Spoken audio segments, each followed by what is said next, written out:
Just me.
Yep, that looks good.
Hi, this is Brad.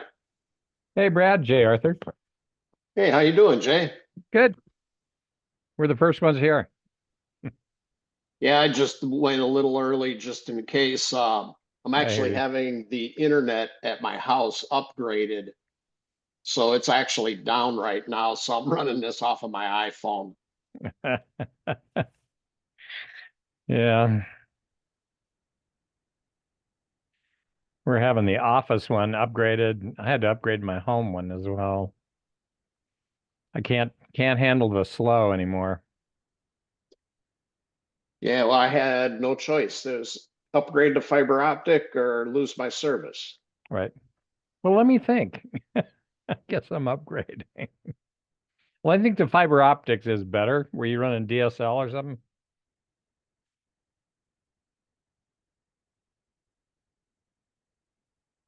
Did I lose you? Maybe. Ah, okay. There we go. Okay. Yeah, I don't think I had DSL, but I had Ethernet, you know. Yeah, same deal.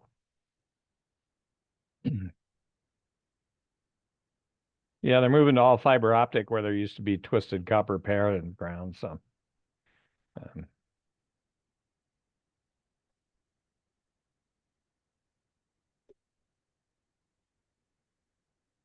it's a good thing Yeah, I ultimately. think in the long run it will be. Yeah, faster, better, cheaper, more reliable, stuff like that. Um, we're running the local Comcast cable provider, which seems to be pretty reliable. So that's a good thing. Yeah, I had Comcast when I lived in Chicago. That was great. Yeah. Most of the time it's great, but they were down for a whole day the other a week ago doing some upgrades or something. So I just had everybody work from home because there was no way we were going to be able to work in the office. So,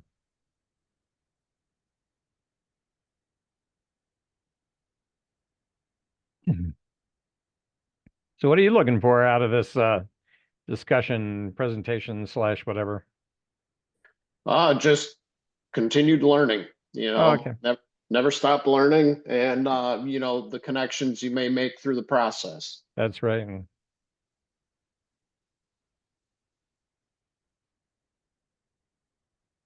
I think Ryan was saying that the collection of people coming on are pretty seasoned improvement professionals. Yeah, I think so. I Okay, saw some of the I recognized quite a few of the names on the okay, list. okay.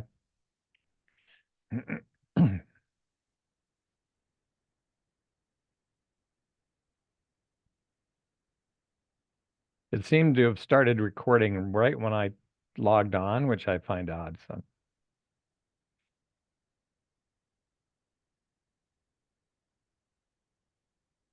may have to stop it and restart it or something. I don't know.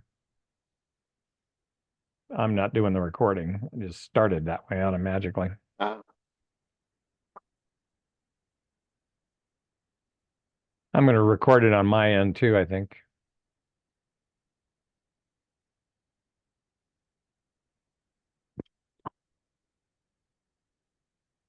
Good deal. I think I may, because I'm on my cell phone and Right. I don't have access to my Wi-Fi, I think I might try dialing in because Okay. I'm going to be voice only anyhow. Right. I think that would be a smart move. Yep. All right. So I'll see you in a few. Okay.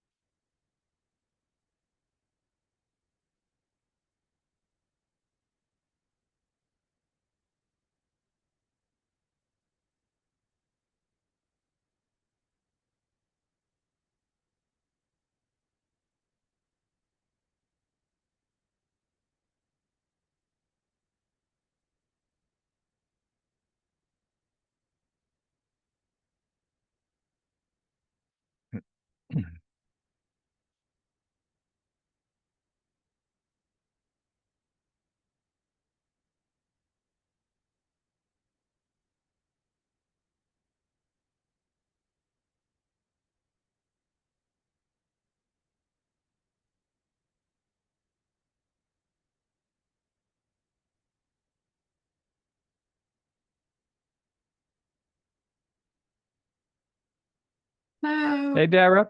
how are you? I'm good. Fancy Good. meeting you here. I know. Wonder who recommended you. I don't know. Might have I, been someone. you been staying busy? Yeah. I bet. You go to a lot of conferences. Yep. That's good. Oh, did you go to Hawaii this past fall? We got back about mid February. February Oh, the 7th, actually. Yeah, oh, okay. It sounds like a good trip. it Good, was. good place to be.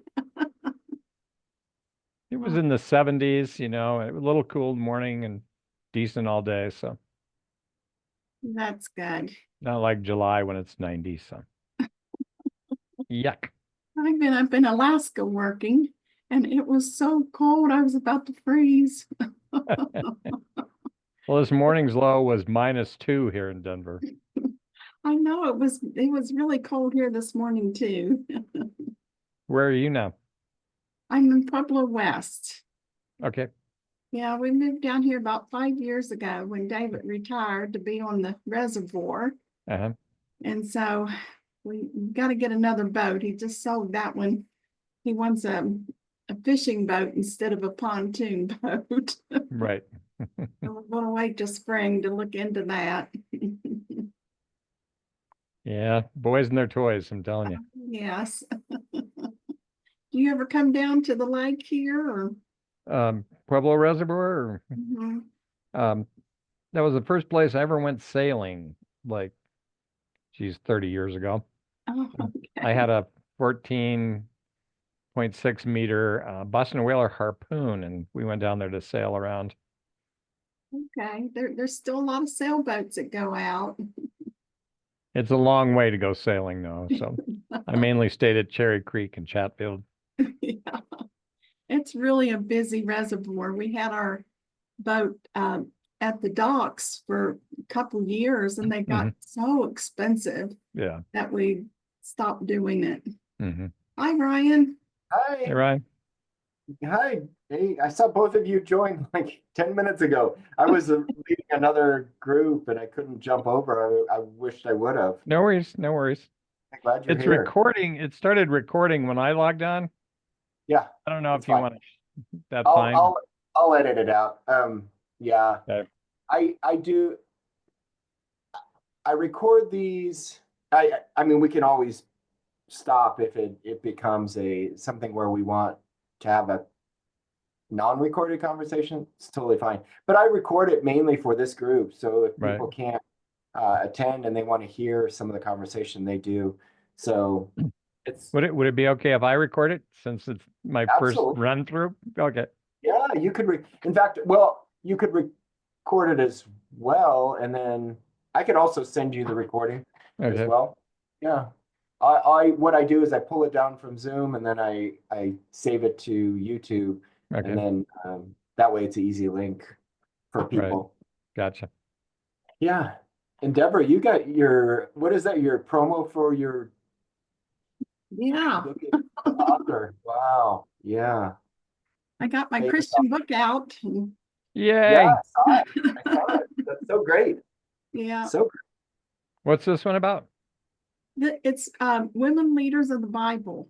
It's Okay. looking at the 400 and some women of the Bible and comparing them to women in the culture of today. So good. Hi, So Oh my Brad. goodness.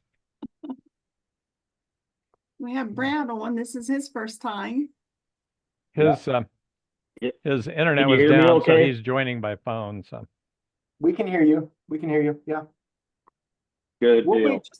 We'll just wait a few minutes to see who all joins. There's been a number of people added to this group. So Jay, I'll give you a little rundown. And it's Bradley, not Schultz, right? Or is it Schultz? Brad. What's your first Yes. name? Bradley. Yeah.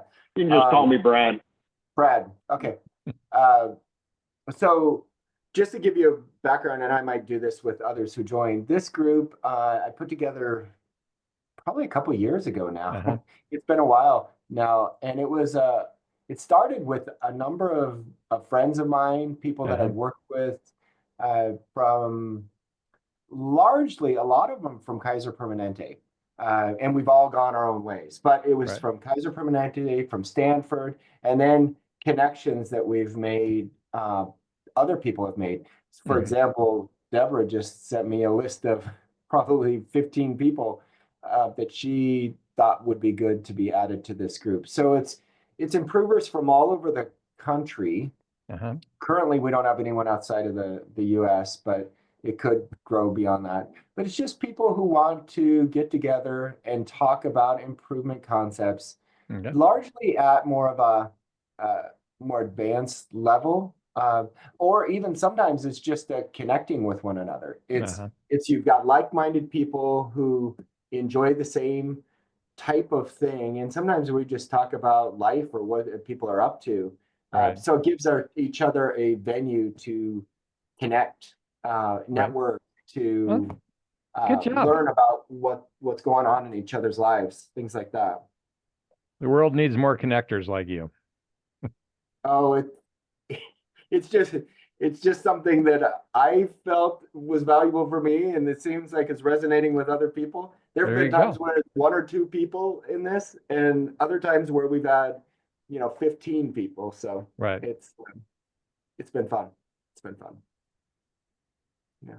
So anyway, I prepared some stuff, but if you guys decide I'm wandering up too far afield, reel me in and we'll just come back. We like going far afield. That's Okay. some of my favorite talks is when we go just way off track. It's great. Loud and rowdy, huh? Yeah, it's fun. So whenever you want to start, jump in because people join this. It's a long session. It goes usually for about an hour and a half, but we Okay. don't have to go that long. Sometimes we've Right. gone longer because people join in the last half hour and they just keep going. Yeah. So yeah, go ahead and start, and we'll go Okay. from there. Okay, if I share my screen, Please go ahead. where is my screen? Come on, little buddy, there it is. So many screens, so little time. And Jay, you're welcome. You're now part of the group, so you can you can feel free to continue to come. This Okay. doesn't have to be a one-time thing. Yeah, it's sort of a odd time of night for me, but Well, sometimes I've done it in the morning too. For me, it's 7 a.m. Pacific, which Right. is what, 8 for you? Yeah. Or 9? Not 8 or Right. 9? Not 8. Yeah, so we mix it up. That's why I usually do my webinars here in Denver at 9. So it's 8 Pacific and 11 Eastern. So hopefully Oh. it all works out. So just so you know, I've worked with Deborah, and that was 2 decades ago, Deborah. Oh, 2003. Oh my gosh. yeah, time That's goes fast. the dark ages. But Mhm. so anyway, I created QI macros back in 97. And then in 1999, when To Err is Human came out, and the Joint Commission said, "Thou shalt draw control charts of thy core measures." There was some email listserv. There was no Google to speak of yet. But there's an email listserv, and nurses would write in and say, "How do I draw a control chart?" And then 5 nurses would write back and say, "Buy QI macros." And so that's begun my love affair with healthcare. And over the last, umpteen years, I wrote Lean Six Sigma for Hospitals, went into a second edition. I've been, continuing to try and move. I think healthcare could move forward radically if it embraced some fresh tools for quality improvement. So I'll explain to you what I've been doing about all of that stuff. We go to the used to go to the NACU conference, but we go to the Magnet conference and the IHI conference and have for a couple of decades. So, what I tell everybody is what Shigeo Shingo said, which is your business is like a banana. It's 46% waste, and Duran always said it was 35% waste, 25 to 30. And so my theory is people always need people like you who can solve problems using data. And unfortunately, I don't see a lot of that going on in healthcare. So every year since 2015, what I've done is I go to these conferences and I look at all the poster presentations, and I make a stroke tally. If a poster has a bar chart or a line chart or whatever kind of chart, just one per type of chart, so that I have some idea what's going on out there. And the Magnet folks, I saw Stanford Med has, been Magnet certified 4 times or something, going for a 5th. But my observation is when I go out there and look, here's what I see. Over 60% bar charts, 25% line, but all total, about 93% of this is line, bar, and pie charts, which I consider to be the 3 stooges of charts, because they simply can't give you the insight you're going to need to be able to get to zero harm. You're not going to make it, right? And so I go look at all of these things, and I'll give you some examples of stuff I see. And here's IHI this year. So 67% were line and bar charts. And then down here, you can actually see somewhere there was 2 control charts. Now I was in one of the sessions, and I can't remember somebody was trying to present about, putting control charts out on the web somewhere somehow. Anyway, and Lloyd Provost was in the room. And Provost said, I've been teaching control charts all over the world for the last 30 years.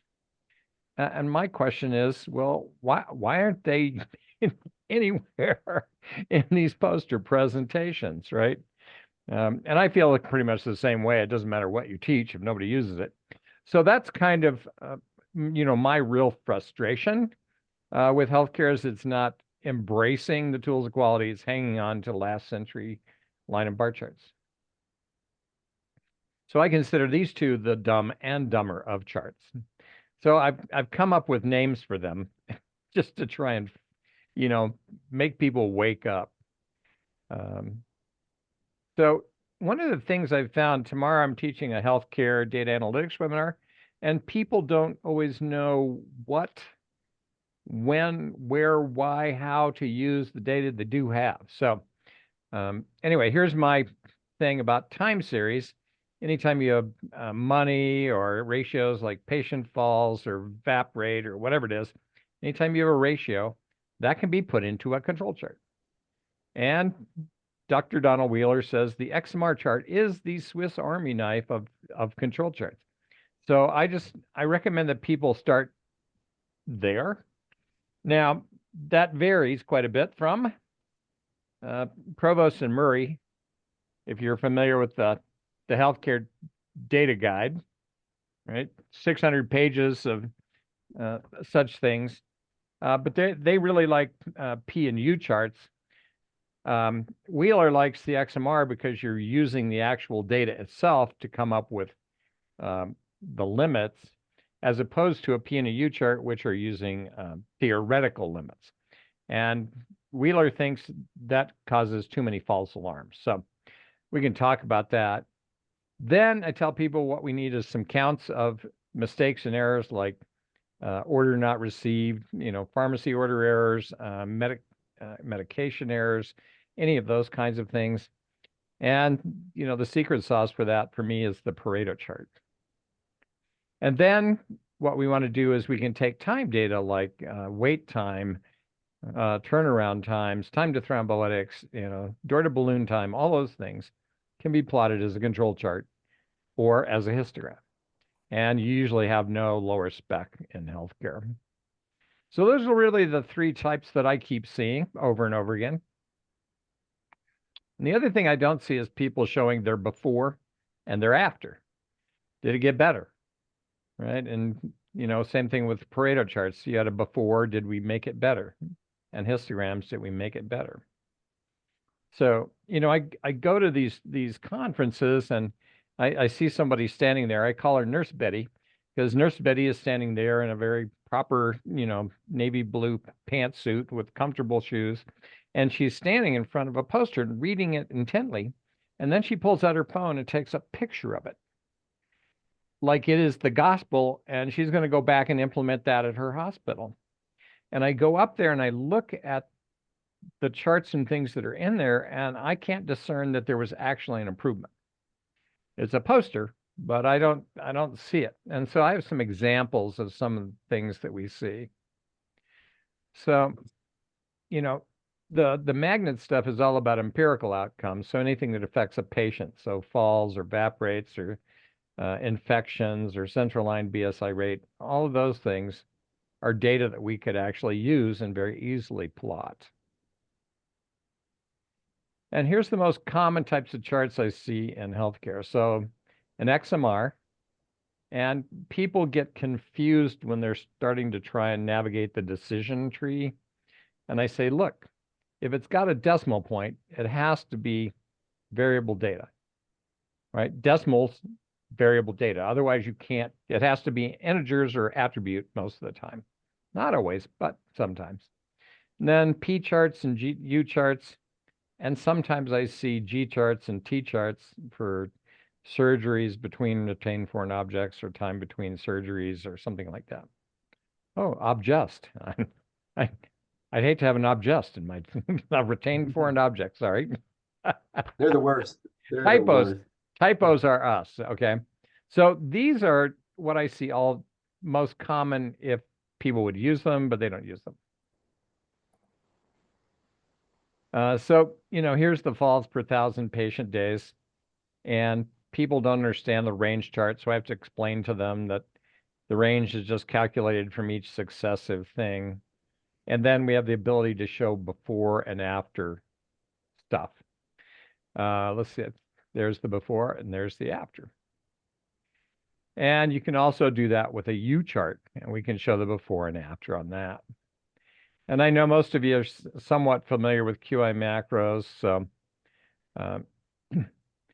the deal here is if you have data that looks like this, which is decimals, those of you who know what you're doing can go pick the chart you want. But my challenge has always been people get hung up on those decision trees. And I was at, Bob Lloyd was doing a session on SPC at the 2022 IHI, which is all virtual. But he went into starting to look at the decision tree, as a variable or attribute, and the chat line just exploded. People were going, this is where I get lost. This is so confusing, blah, blah, blah, blah, blah. So what I've done over the years is attempt to automate all of the stuff that people find confusing or difficult. And so back in 2006, I realized because QI macros are the only ones that actually ask you to select your data first, I could look at what you've selected. And then I could apply the decision rules, and I could pick the right chart for you most of the time. So if you click on the control chart wizard, and again, I'm recording and pushing all this stuff, so it's going to take a little longer than normal. It'll come up with an X chart and the range chart.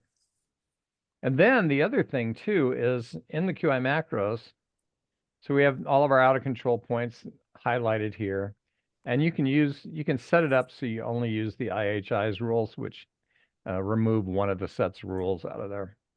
But once you click on this thing, the QI macros are up here, but if you click on it, you get another menu called a chart menu. And I used to try and show people how to show process changes, but then I realized, well, if it's trend or a run, that's a process change. So I created, in 17, I created the process change wizard, which will detect trends and runs and go change your limits for you automatically. So you can do the before and the after. Hey, are you showing your QI macros? We're just Yes. seeing the PowerPoint. No, You're just showing- that's the QI macros right there. Oh, okay. I'm demoing that live. Yeah. Okay. Question? Oh, no, it just sounded like you said you're doing it live, but this is just the screenshot.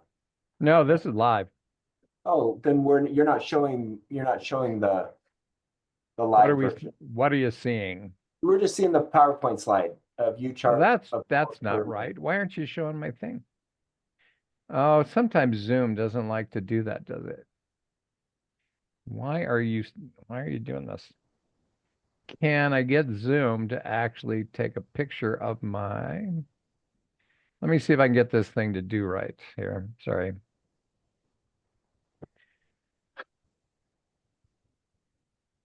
Yeah, let's try screen 2, just for grins. I think what I did maybe is... There you go. Oh, that looks better. Yeah. Okay, I apologize. We started off wrong.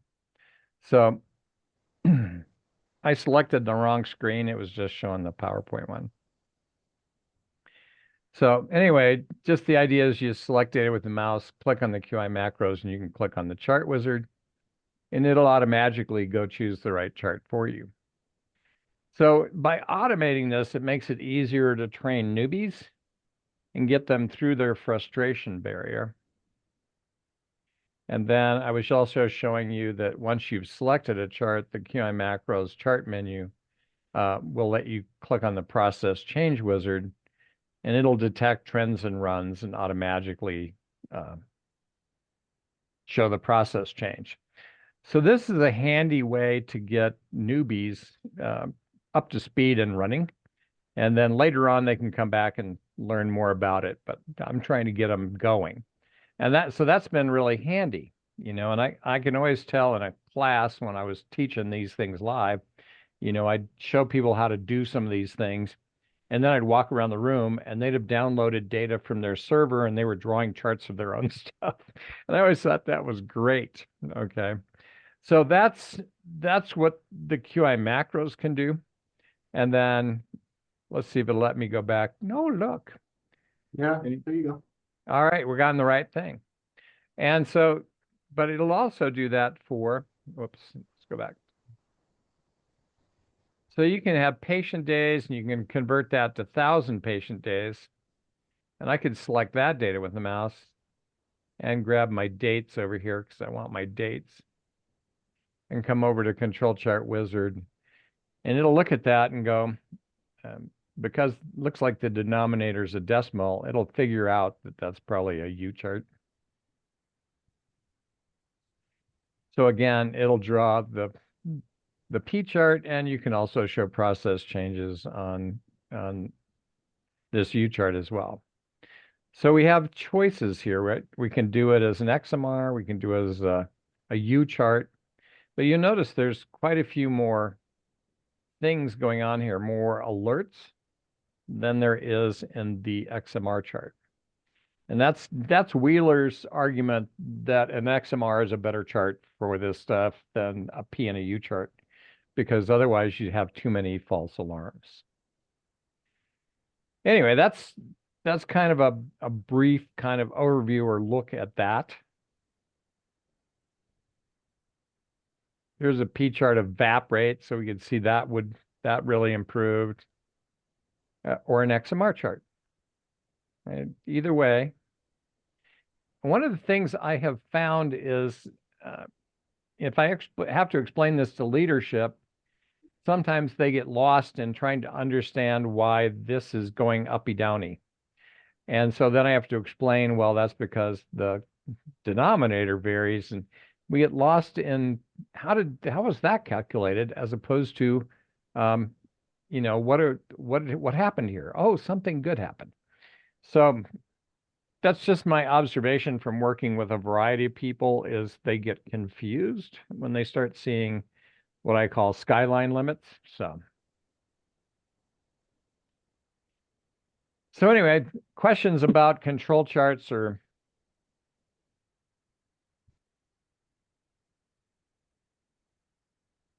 No, I think you're preaching the choir in this group. Yeah. Yeah. Now, my question is, if control charts have been around 100 years and Provost has been teaching them for 30 and I've been teaching them for 30, why isn't anyone using the tools? And I believe that's because they don't have any software like QI macros to make it easy. Yeah. And for, $375, you can make people radically productive. We have thousands of hospitals using it and people out there doing things. We have one woman who tracks 600 control charts across 30 hospitals, but it's kind of invisible. I don't know. But I don't see that showing up in any of these poster presentations. And I've been nagging Bob Lloyd for several years that the IHI should just put its foot down and say, if your poster doesn't use control charts, Pareto charts, and histograms to describe this and show the before and the after, then you don't get to put your poster up. And he said, well, nobody wants to do that because they're afraid they're going to lose people attendance. So we're going to lose money. And, COVID really squashed that thing. It used to be about 6,000 attendees. Now I think it's about 3,000 attendees. So yeah, it was about 3 that's a this big year. drop. Yeah. I have a question. Sure. With the Kaplan-Norton balanced scorecard and having the 4 perspectives and multiple goals and objectives underneath, is it easier to use the control charts with that? I've got all of the percentages in there and everything like that. There's so many, there's 4 perspectives, 2 goals, and under each could be 3 to 6, measures. Right. And rolling that up together, what would you recommend? If they're all time series? No, there's a combination of dollars, percentages, numbers. But It's is a- it over time? Yes, over the 12 months. There you go. Yeah. Okay.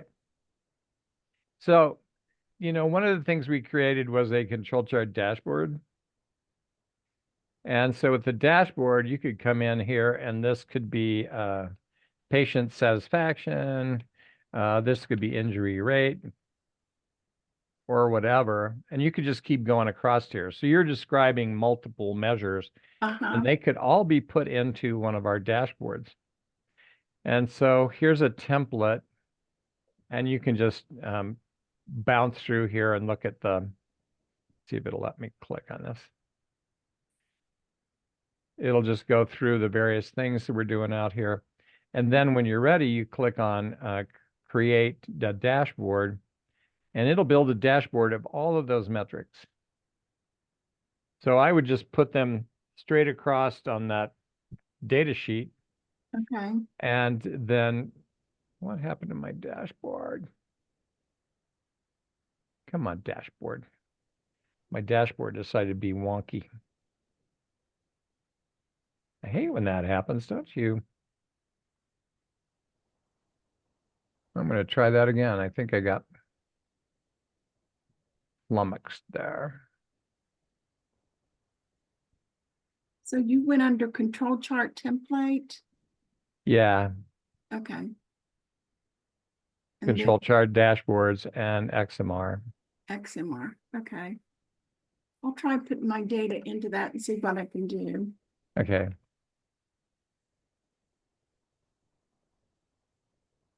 Can't type. I don't know why it quite didn't want to run there unless I'm just getting that part's running. We have so many things going on here. Who knows?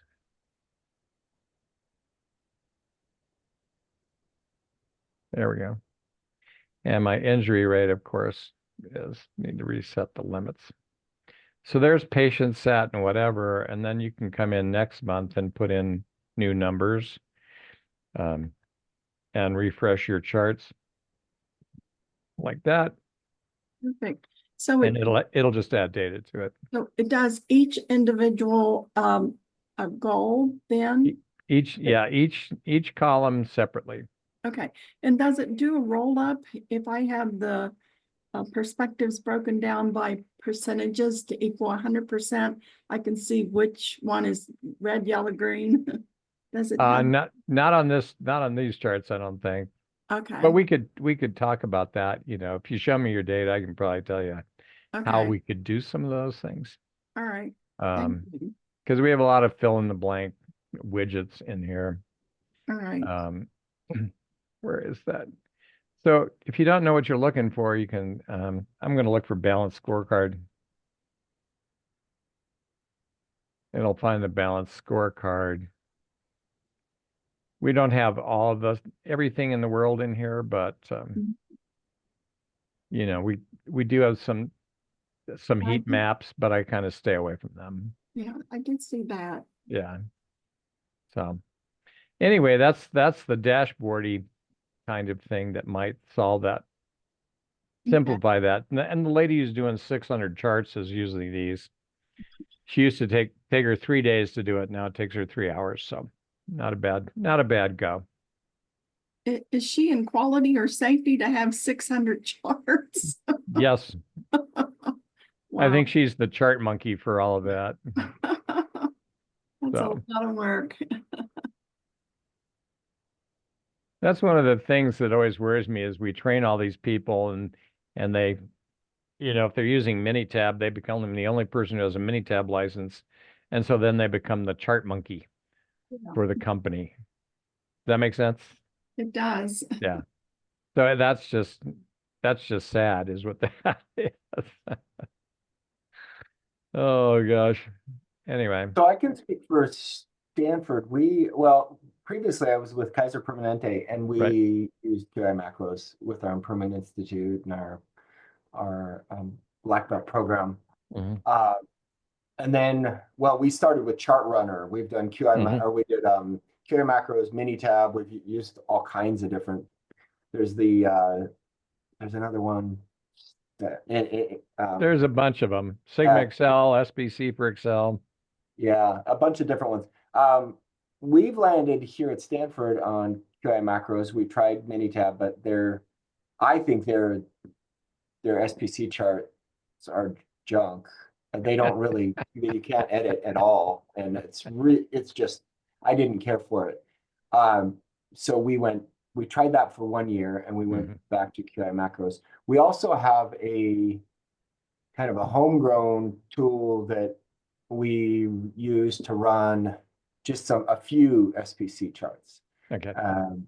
That I think we use, it's P, maybe XMR, right, and then run chart. I mean, run chart's not a Shewhart chart, but we in all our courses we teach.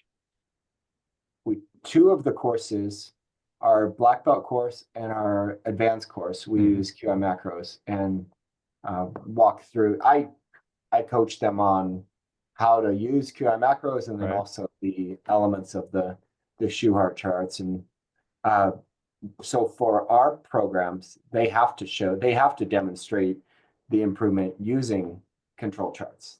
It's a requirement. Bravo. So, yeah, Bravo. So we do that. And for posters, sometimes they choose whatever they choose, so yeah. And I can't claim any ownership over any of we didn't have that many posters at IHI. I had one, but it was not a improvement project. It was actually just talking about our training programs and our Center for Improvement. So it was more of almost like a promo poster than it was a improvement poster. So I just had some more like really creative data visuals because it wasn't time series type of a chart. So use the right tool for the right thing. Yeah, right. Duh. Yeah. So this is not that hard, people.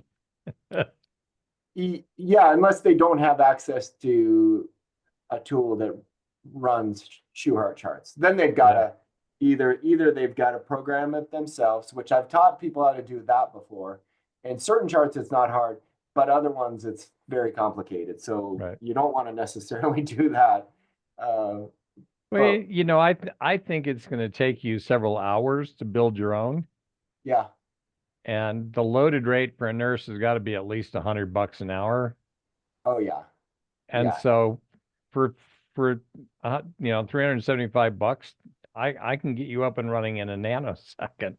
Yep. It's just silly to me is what it is. Well, so for our courses, at least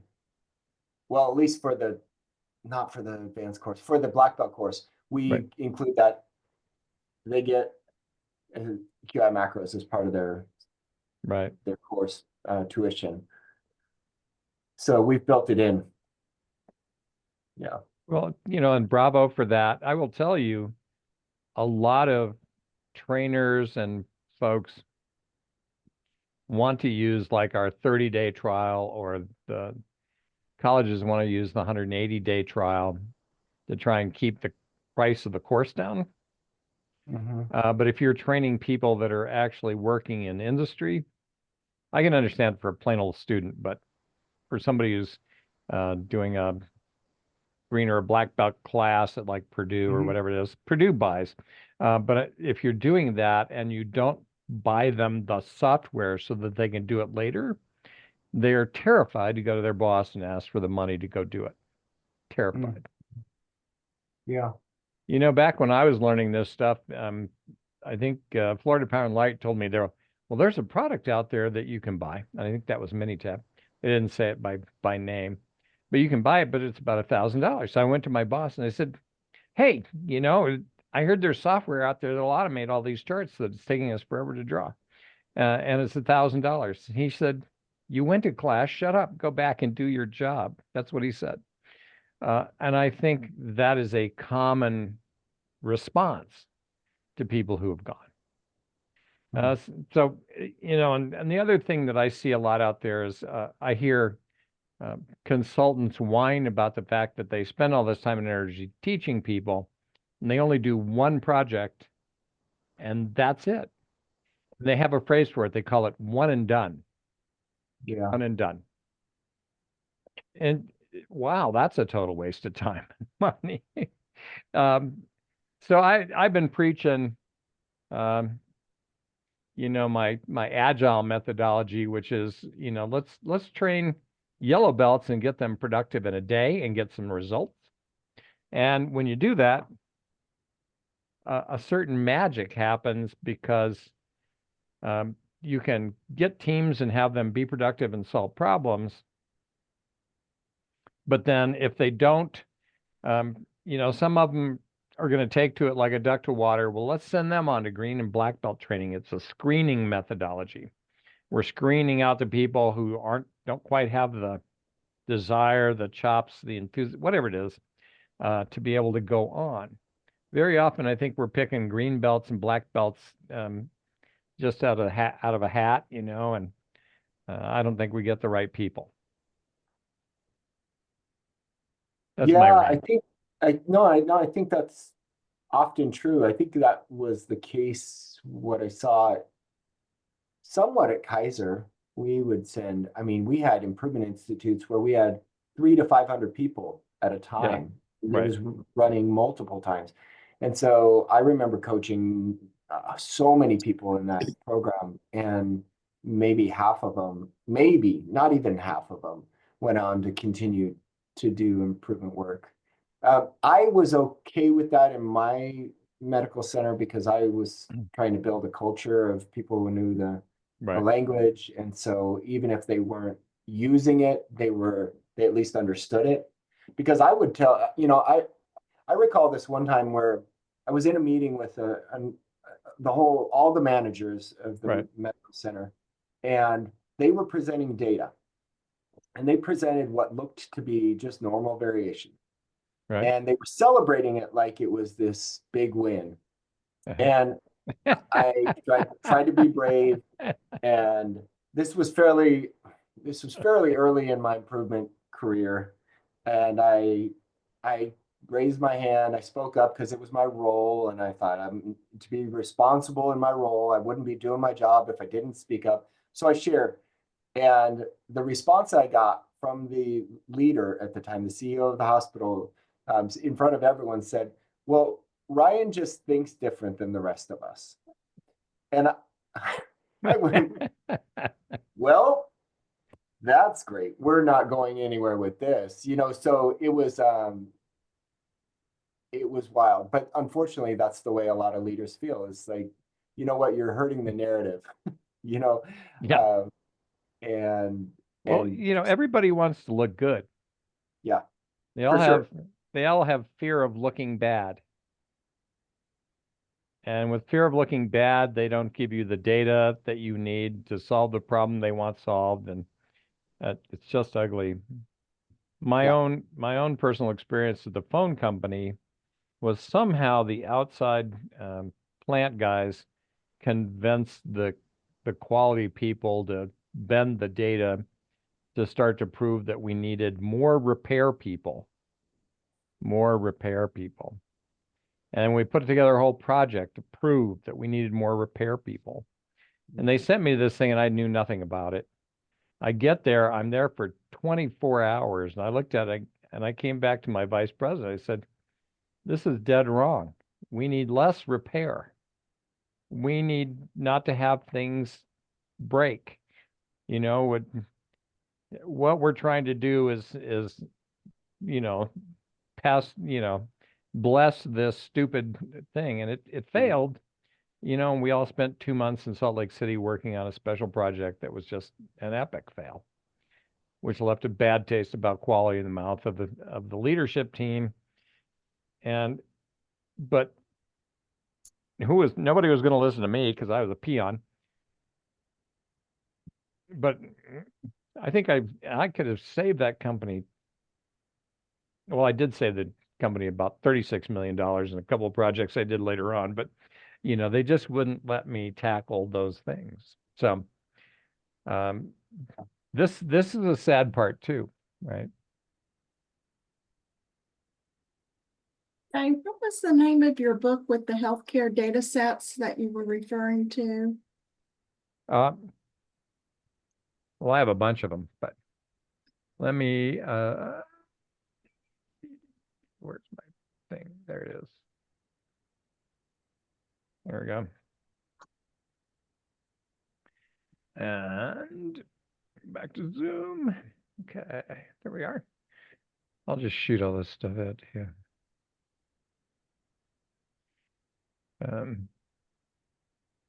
So I have a link to the Agile book, Okay, which I will send you, and all of the training materials I use and all of that stuff. great.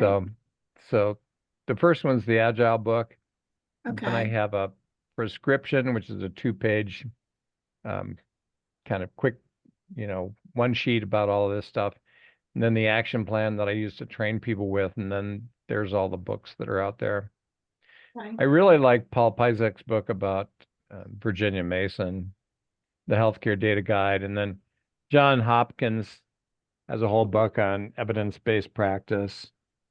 So anyway, that I just shot that out in the chat. And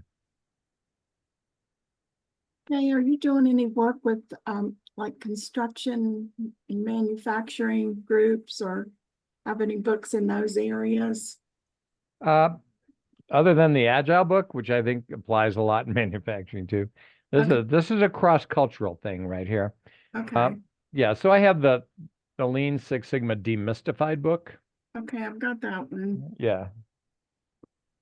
So that guy.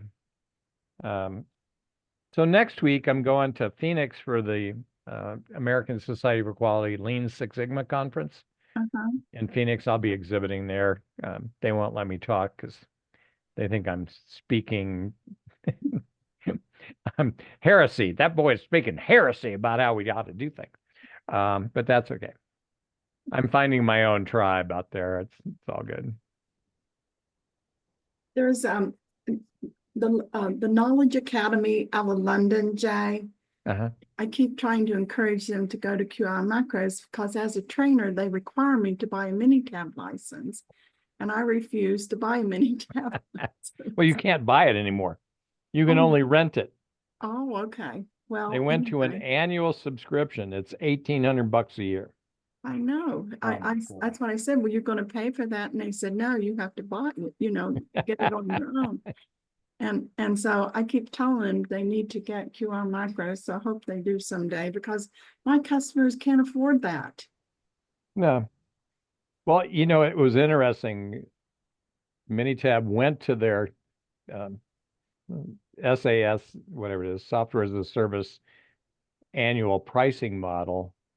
And a lot of the black belts I know were just up in arms. And a surprising number of people are coming to us and saying, this Minitab thing's kind of expensive and we're looking around for alternatives. And so they're finding us.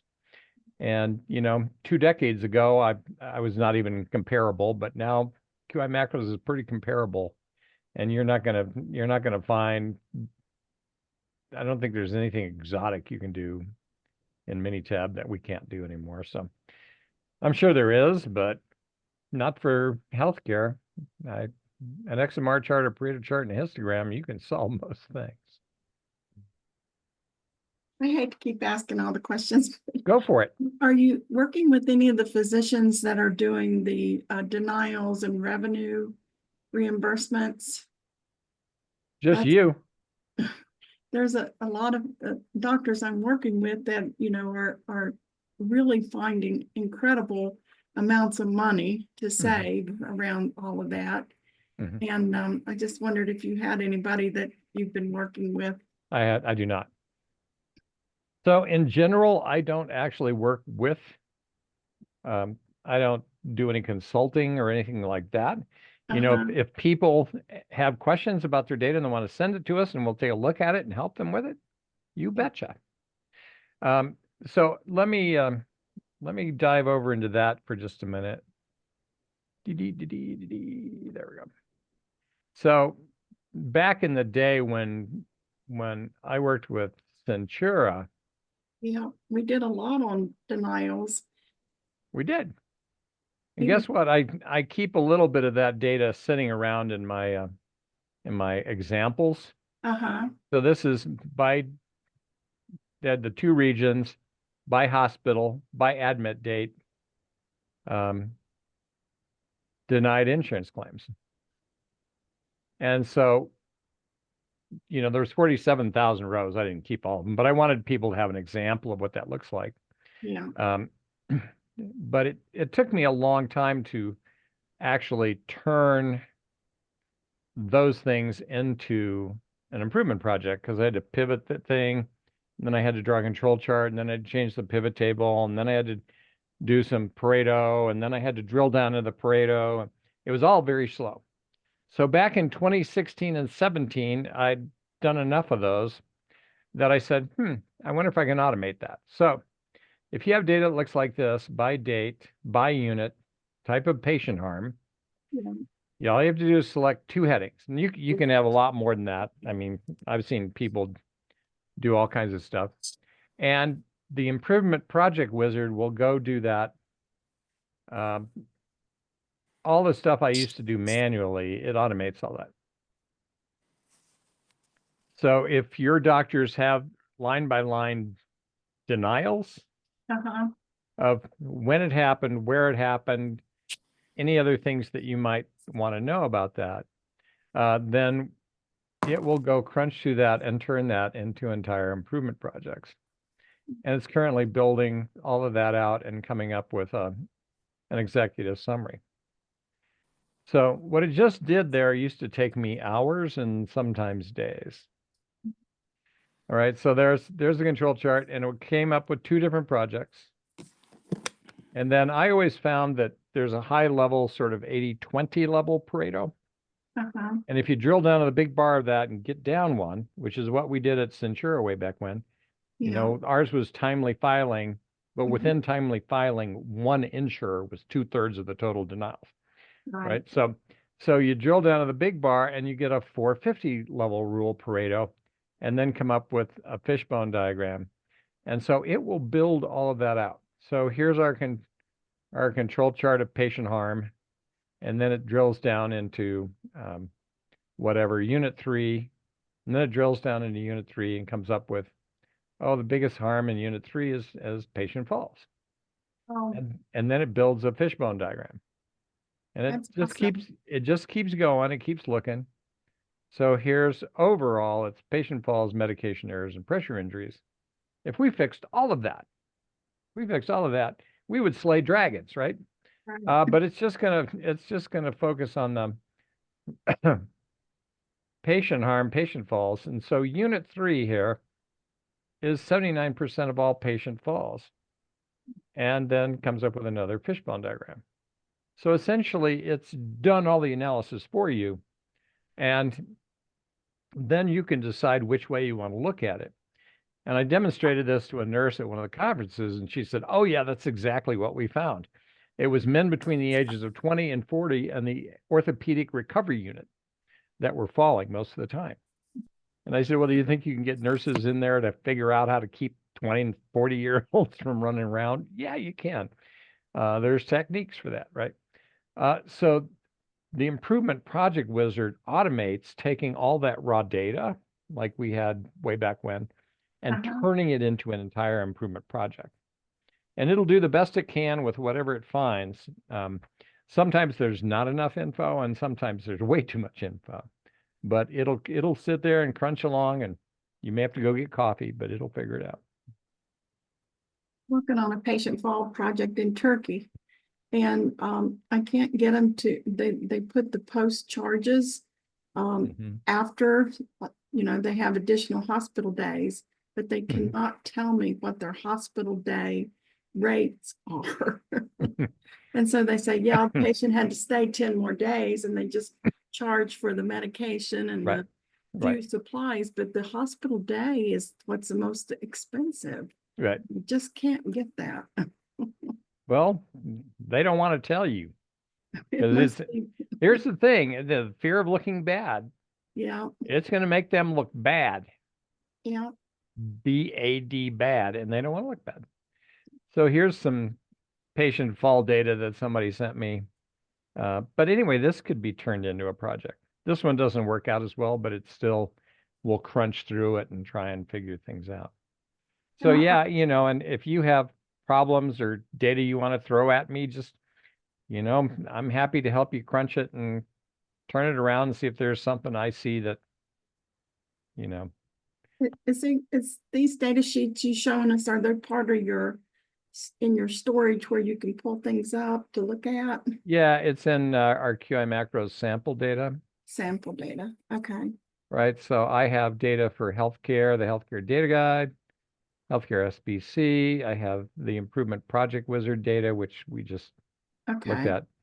So there's a lot of examples underneath here. I try and provide people with stuff because people always go, well, Jay, what should my data look like? And well, I that use whole all the time. 600-page book over there, Yep. I've got all of the data from the healthcare data guide, so you can build a whole class around that. So anyway, that's kind of a long answer to a short question, but I'm gonna let John and Andy and Brad ask questions. let somebody else ask a question. Okay. I'm a fan. So Jay, I've used this. I've not used the improvement project wizard. That is fascinating. That's something that I'm going to need to play with that one. But I have used your data sets before, quite often actually. It's very helpful. And I love how you matched it to the healthcare data guide because I use that. It's funny, you were sharing, you pulled up your text, and on my desk I've got that one. Yeah, that's version 1. Yeah, that's version 2. I've got version 1 too. And then I've got Wheeler's book right here.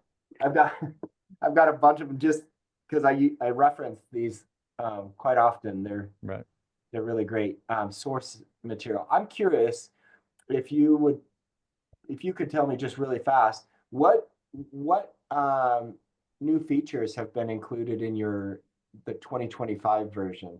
I just we got all our students for this version. I haven't upgraded yet, but I've purchased it. But I'm curious, what's new? Yeah. So if you go to qimacros.com/upgrade, you'll see there's a little link here to our enhancement list. Yeah. And so I finally got around to putting in the Johnson transformation, although I don't know why anybody would want that.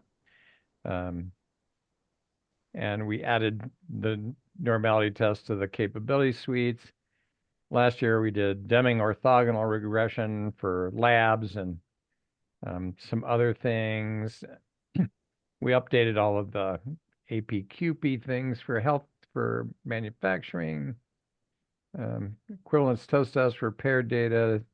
We've been updating the design of experiments, although I still haven't found a good way to use that in healthcare. So I'm sure there's a way, but I keep asking people and they say, well, we've done that once. Well, show me your story, but nobody seems to have it. So I'm sure there's a way, but anyway. So so if you just go into our enhancements here and click on that, you'll find it. I think I've seen that before. Yeah. Thanks. Yeah. And then as you know, under our free training, I actually have a 1-hour self-paced learn QI macros. And so I do it, you do it, I do it, you do it, I do it, you do it, kind of a thing.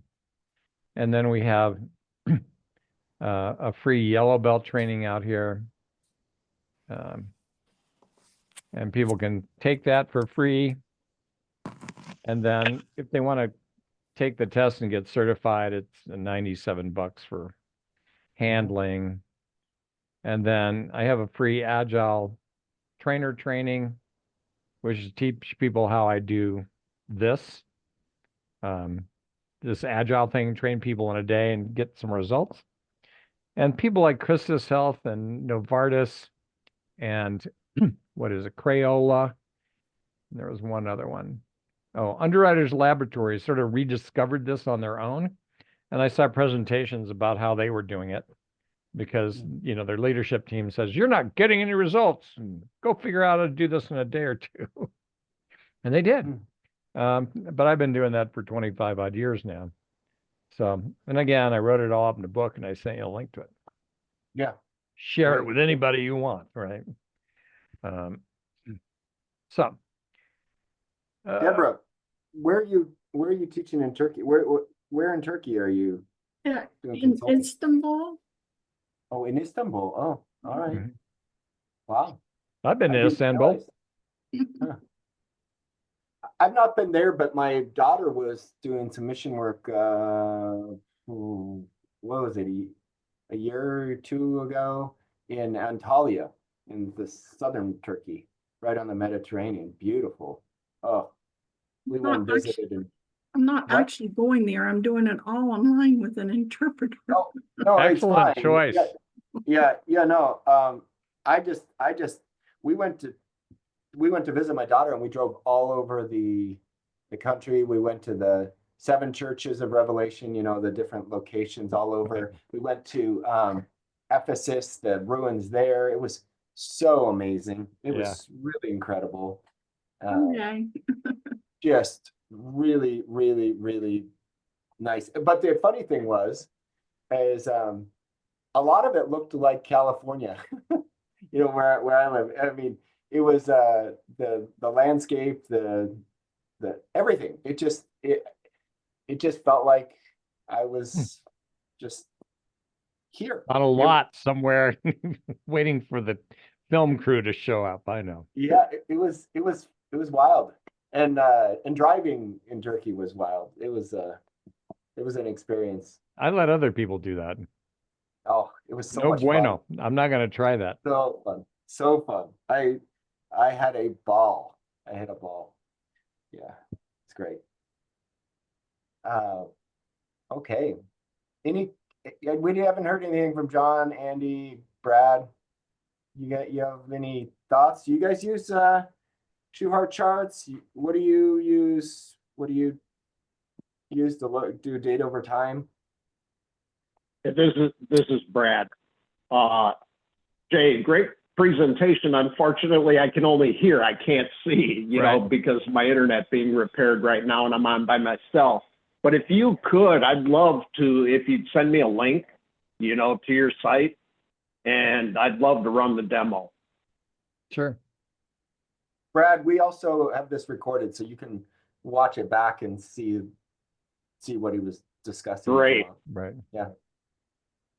Great.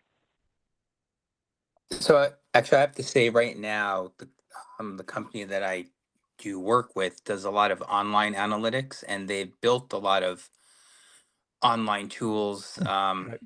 using a lot of these concepts. So I don't really myself Mhm. run data much as there's a lot of automated feeds that go into this. But of course, you know, garbage in, garbage out. So we work Right. a lot on, or I work a lot on, you know, working with them to set it up so there's minimal noise in the system, and then when Mhm. things don't look right, you know, to kind of work through that and then help them analyze. But Jay, I have to say, you know, I've like, well, I know you and Deborah speak a lot more often, but I've known and followed you probably for at least the last 15 or 20 years also, and I Mhm. think you know, always offered a great product. Um, you know, that really is. And when I led these things in the hospitals that I worked at, we got a copy or two, and I always use those instead of Minitab because Right.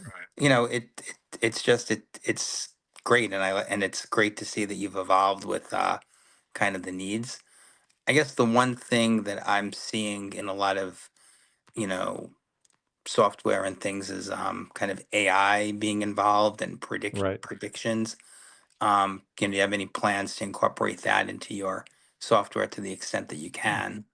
Well, like I was saying, there's what's called programmatic AI, where it doesn't learn, doesn't do any machine learning. Right. But like the improvement project wizard and the control chart wizard, all those wizards automate things that used to be complicated. So in a way, there's a lot of that built in. Oh, right. I did hear you say that. I didn't Yeah. put two and two together. So But I don't have any machine learning, chat GBT integration, and uh, Microsoft's Copilot doesn't know about us, so it's going to try and give you a bar or a line chart. right. But very good. I appreciated it. So I wanted to kick one other thought your way, which is I see a lot of these charts that have trend lines on them, and people pretend that those are good. And here you can see our goodness of fits less than 30%, about 30%. If you draw that as an actual control chart of Cowdy's, it's just, there's nothing special going on here. It's just normal. We had one out of control point. So there wasn't an improvement, and this really disappoints me.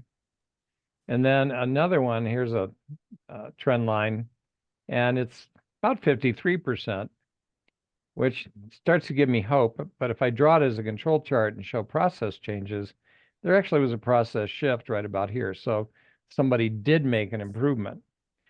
So I want you to get this idea that I think trend lines are fake news, and I think they're just problematic. Yeah, so we do not allow trend lines in ours, and in fact, I say they're deceptive and can lead to the wrong decision. Right. Oftentimes the wrong decision. Bad decisions. Bad decisions. Right. Absolutely bad decisions. And so, yeah, but people still love to put them in. They'll put them in everywhere. And any of our training programs, we say, no, remove that, get rid of that. Yeah, for sure. Bad juju, no good. Yeah, I despise those in pie charts. Yeah. This is one chart, QI macros chart I found at Magnet 2023. So they had some things to reduce their happy rate. It looks here like they actually made another improvement, and so they could have actually shown another process change here, which they didn't do. But I thought this was a really great chart. Told the story. We made all these great improvements, even during COVID.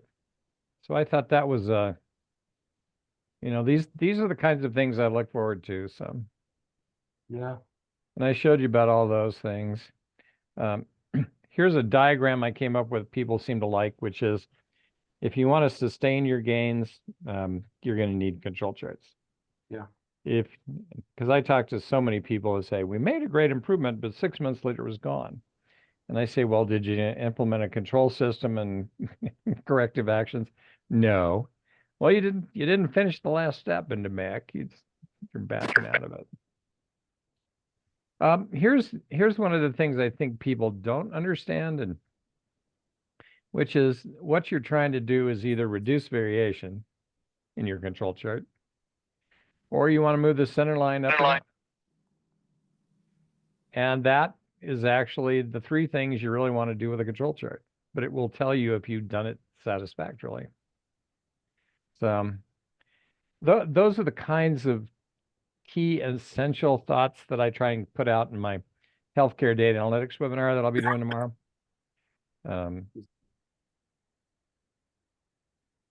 Just what is the key thing that people need to know, and don't teach them anything else. I'm not sure if everybody knows, but you have great little video snippets on LinkedIn that I find very helpful. Yeah, so I just so you know, out here under free resources, I have an improvement insights blog.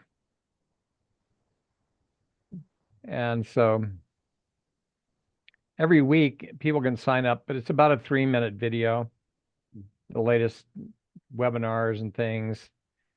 I'm lazy, and that's a good thing. So tell me something, Jay. I watch these. Where do you get your ideas and content? Do you have like do you already have a running tally of things you want to talk about that you just pull from? I mean, because they're all very creative. Um, and where do you get all your content? Do you have a team that puts it together, or is this just I all get in your it. head that you wake up in the morning, you write it down? No, I talk to customers. I read books. I get ideas from the media. On my phone, I have a whole, I don't know if you can see this or not, but I have a whole improvement insight video list that I keep building here. So you do, yeah. So as you think about something, you just add it to the list. Yeah. Clever. Yeah. He goes to Hawaii. He goes to Hawaii and he relaxes and thinks. Yeah. Oh, there you go. That's the secret. I actually shot an insight video while I was out there. Did you? All right. So here's a thought that came to me because we were talking about vaccination stuff. People resist vaccination. So why does healthcare resist control charts? Why not vaccinate your hospital against infections and harm? Good. Right. So I just get these. Some of them are good and some of them suck. So, why do they? So why? That's a question. So why are organizations or leaders, mainly leaders, I would say, oftentimes in the middle, I think manager, directors, front lines, they get it, but leaders a lot of times are resistant to using control charts. They would rather have those red, green, yellow stoplight charts. They would rather have bar or column charts. Why do you think that is? Well, I think it's even worse than that. If you made it to the top using gut feel, common sense, and trial and error, putting your faith in data and analysis means that you're stupid somehow. Or what about this? What you just said made me think of something. What about this? What if it actually shows that you're not making an improvement? What if it actually is transparent to suggest that the story you've been telling isn't backed up by data? Yeah. Ooh. Well, then you look stupid. Everybody has a fear of looking bad. Yeah. FOLB, that's one of my new acronyms. I don't know, it would be FOLB, probably. Fear of looking bad. Yeah. Right? So you could out me if you give me this data. And you take my data and turn it into it, whatever. And heat maps are so easy and they're such lies, right? Just because something's red doesn't mean it's bad. Green doesn't mean it's good. It's just a snapshot in time. Well, and I would add to, and I don't think a lot of the leaders have been trained and really understand what the charts are all about. And I think it's a fear of looking bad, that they don't know everything and they've just trusted their teams that they've invested in training to provide them what they get. I was at the IHI in December and a guy came up to me and he's probably 6 inches taller than me and sort of balding. And he came up and he said, I want to thank you. He said, I just want to thank you so much. I want to shake your hand. I said, well, why? And he said, well, I took your yellow belt training and I used QI macros to help my company save $5 million. $5 million. Did I kill my screen sharing or what? Or did I lose everybody? No, I just felt we could see each other better. Right, better. Yeah, good choice. So that was kind of the, I was just astounded, but his boss would not let him put it in a poster presentation because people would say, if you save $5 million, why isn't my healthcare cost going down?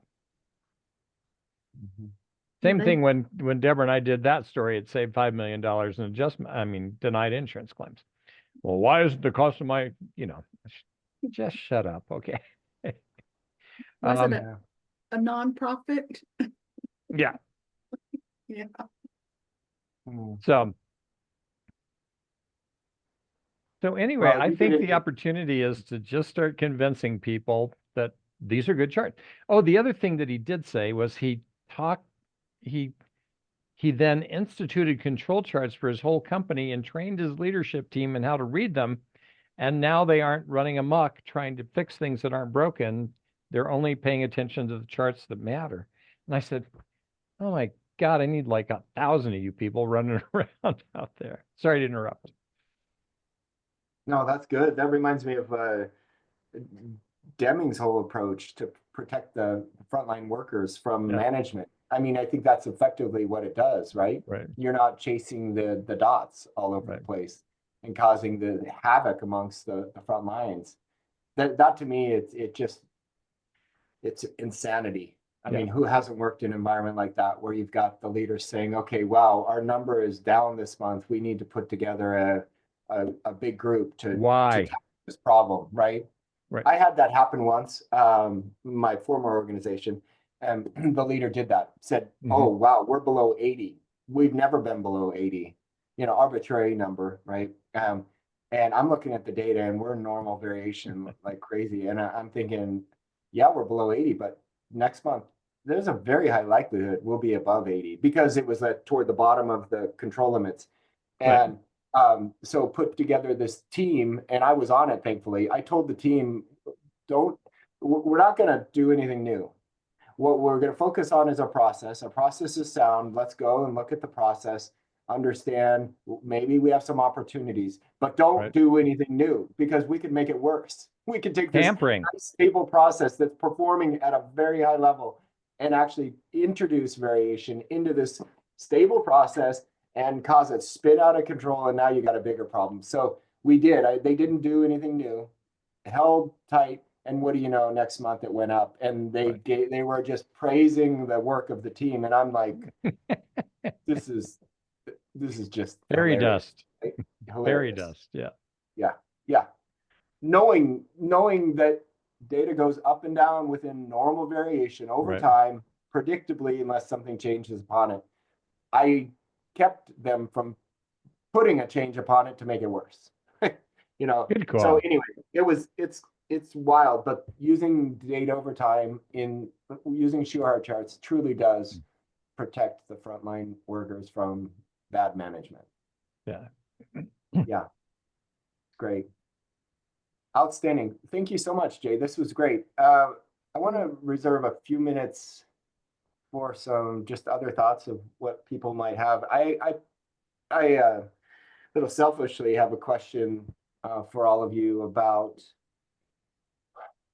ideas for how to get a group, say, group of about 100 people in groups of maybe 14 teams in a training setting in person to practice PDSA. Like I know there's lots of things out there, but what are some of the best things you've seen to be able to teach groups of 4 or 5 people the concept of PDSA?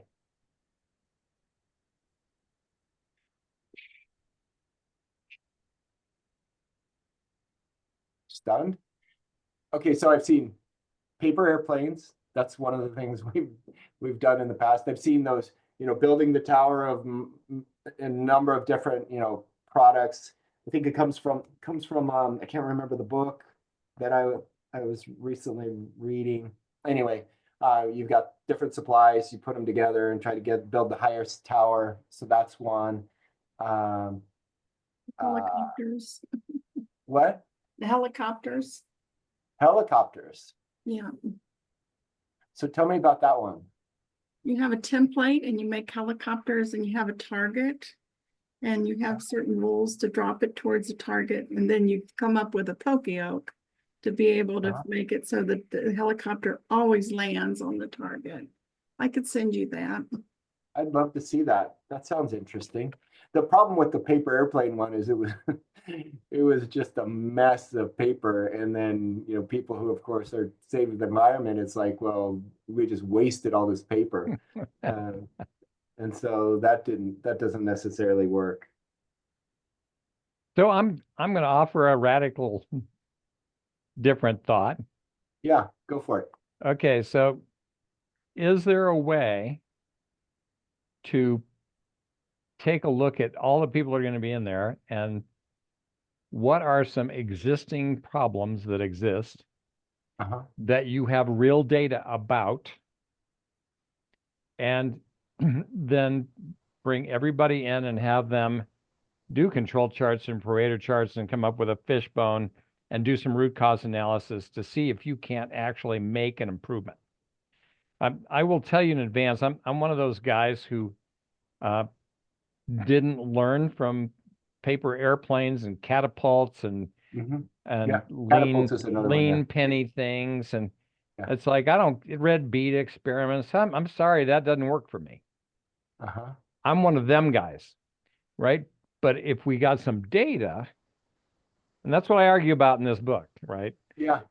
Is can we come up with real problems with real data and then bring people in and have them work the problem and then come up with countermeasures and solutions that we actually implement and get results. The funny thing is when people get results, they feel that twang of accomplishment somehow. Right. Yeah. Right. Yeah. I've been to a lot of trainings where it was fun and that was nice, but did I learn anything? I'm sorry, I'm one of those guys it doesn't work for. And I don't know how many other people it does work for. Some do, some don't. Yeah. But Good. solving a real problem makes people go, whoa, that worked. It does. Well, I think that's the whole principle of starting small, getting some quick wins, build momentum, all of that. I think that's great. In the case of some of these trainings, you're pulling people from all over, you know, Right. different areas, and you can't really go out and make those changes. I love that idea. Actually, I thought you were going to go a different direction. I thought you were going to suggest that as you're gathering the data, you're plugging it into QI macros, or, you know, like, and collecting the data, and then you're tracking it over time, each of your, you know, PDSAs, which, I mean, I think that would be a lot of fun because they could see the data actually Right. like real time. You're now demonstrating what you would do in a project. You're plugging it in and you're seeing Right. it real time. You're building the charts. That could be fun, regardless of what tool you use to do the PDSAs, just so that you have a method by which you're capturing it. So I will come back to your thought there, which is when I was teaching QI macros, I would use our sample data. Yeah. Whether it was healthcare or manufacturing or whatever it was, and get people to start drawing charts. And once they got used to drawing some charts, all of a sudden they just go out and start dragging data down from the server and starting to run them themselves. Right. Now, when they go, you know, when a guy in Texas with a plug of chew in his mouth and a you know, a Caterpillar tractor hat opens up his laptop, downloads stuff from the thing, and starts drawing charts of his data. Oh my gosh, I have won. Yeah, right. I have won. You know, and not everybody does that, but then everybody gets together and kind of gloms onto it and starts talking about it. And how can you get people first trained to use the tool, and then, and you know, if you have access, have them invite them to go get data and bring it in and see what we can do with it. And I think that would be a very stimulating thing to do as well. Right. Yeah, that's great. Yeah, don't you love it when you've taught something and they immediately apply it and it changes the way they do things? It's just, that's one of the best things about teaching, I think, is actually seeing them use it and immediately apply it, and it changes the whole way that they do things from then forward. Right. Thinking Go about ahead. some of the biggest challenges right now in healthcare is access to care, burnout, things like that. And everybody in every unit is experiencing that. So that might be a topic that you could possibly collect data on. I think, but I think burnout is caused by the process that's a side product of not being able to care for patients, spend enough time with them, and things of that nature. Yeah. You know, lose your voice. Yeah. I do love this book by Paul Pizek about Virginia Mason. Their nurses went from spending 30% of their time with patients to 90%. What happened to, right? Those kinds of case studies, I think, are remarkable. Well, and now look at Virginia Mason. They totally disbanded their whole program. So that always happens. Yeah. These things rise and fall and rise They and do. fall and rise and fall. They do. Yeah. Yeah. It's Yep, because we're it's not true. delivering results. Yeah. Yeah. Well, or it's a new leader comes in and they're just smarter than everyone else. And you know, That don't work. We're gonna try this other weird thing. I I have a shaman. well, I'm not going to go there, but I think there's a similar thing in healthcare that I've seen that feels like that. I'm Well, not going to any time that leadership changes, it has to do something different. And leadership in healthcare changes about every 3 years. Yeah. Right. So there's no way that you can have a sustained movement. I don't believe that top leadership can run this. I believe it is the hubs and spokes inside of the system. And if they commit to it, it doesn't matter who's leading. The internal, informal leader is the person who's going to make that happen. I'd say yes, but the senior leader has to at least protect it from, there has to be some cover, or else they'll just disband it. Because I've seen that. I mean, my team here at Stanford's made up of individuals who have come from other organizations who've seen that happen. The thing that we have here right now is we've got leadership who I wouldn't say that they're promoting the work that we're doing, but they're at least covering us to allow it to happen. So I think if they were promoting, then someone new comes in and then they're going to, well, that's the old one. I'm going to get rid of that. So far we've been able to keep it, although there's been, gone through a lean. Before I came on, it was all about lean. Right. And then they disbanded the whole lean enterprise program. And now we're fairly agnostic, which I tend to appreciate. That's a good choice. It's not about the methodology. It's about, the right, to what you said, the right tool for what you need at that time. Right. I have one of the things I have in my to-do list for improvement insights is there was a book called The Lean Startup. Oh, there it is. But anyway, so he talks about the idea of a minimum viable product, right? You don't want to, Steve Jobs was always producing things that weren't quite great yet, but it was a product. But I think we should use minimum viable training. Only train you. I used to do like a 1-hour training before I threw a team into problem solving. And then we would go into the training and I would add to the thing and then we'd get some results and it was strange, but minimum viable training seemed to stick. So, and very long form Six Sigma training it overwhelms people, I think, and then they don't know where to start. Yeah. It's good. It's good. So we ranted too long? No, I feel like we could talk for, I mean, I know I could talk about this for hours. I don't know that anyone else would want to listen, but our East Coast friends is probably getting close to bedtime. It's getting late. I know. And I appreciate you hanging in there. So unless there's other particular questions, I think this has been great. Thanks, Jay, for coming. You are also coming on Friday. So Friday's a little different. Fridays Right. we've got it's Stanford primarily. We open it up to other Right. people who've worked alongside us, but it's going to be more of a from beginner or just interested in improvement all the way to, some of our experts Right. that run some of our programs. So should be, I mean, that audience could be all over the place. And it's a very much I'll have you talk for maybe 20 minutes-ish. Okay.